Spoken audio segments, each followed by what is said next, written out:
And have you had a chance to speak with him since your meeting? Yes.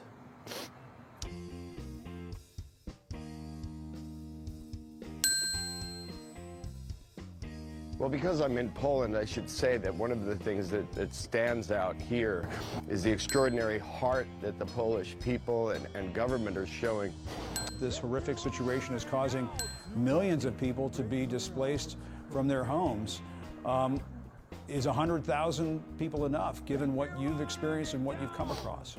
Well, you know, I'm not going to dazzle anyone with my overall policy sense of this, but I do believe it makes sense that we understand that whatever countries in the short term and the long term are taking on the lion's share of the burden, they and their municipalities directly have to have continued international support.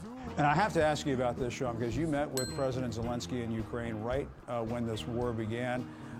He has become, we're looking at some video of this right now, he has become a hero to people around the world for the way he's led his people courageously in standing up to the Russian invasion. Did you get that sense of what he was made of when you were talking to him at the time, and what has been your impression since this war has begun? I mean, this is the guy who said, I don't need a ride out of town, I need ammunition.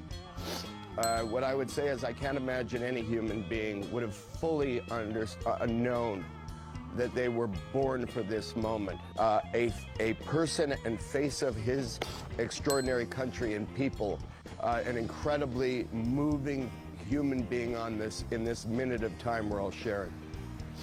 And have you had a chance to speak with him since your meeting? Yes. And how did that go? How was that?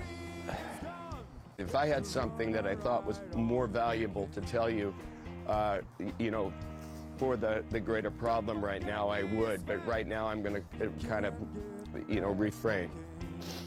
I totally understand. And as you know, Sean, the Oscars are tomorrow night. Do you want to see President Zelensky speak at the Oscars via some sort of video link? And how do you think the ceremony, how the event should recognize what is happening in Ukraine? Poetic courage. And by the way, and I hope that's not what's happening. Well, I hope you're right, Sean, and we're certainly going to check into that as well, because we haven't been able to report on that or independently confirm that. But let me just ask you you know, I have been in some situations that could be considered sketchy for short periods of time. My emotional bandwidth was completely taken up with a heartbreak that was... Sean Penn, thank you very much. Thanks for what you do. Thanks for joining us. Get home safe. We appreciate it. Thanks very much, Jim.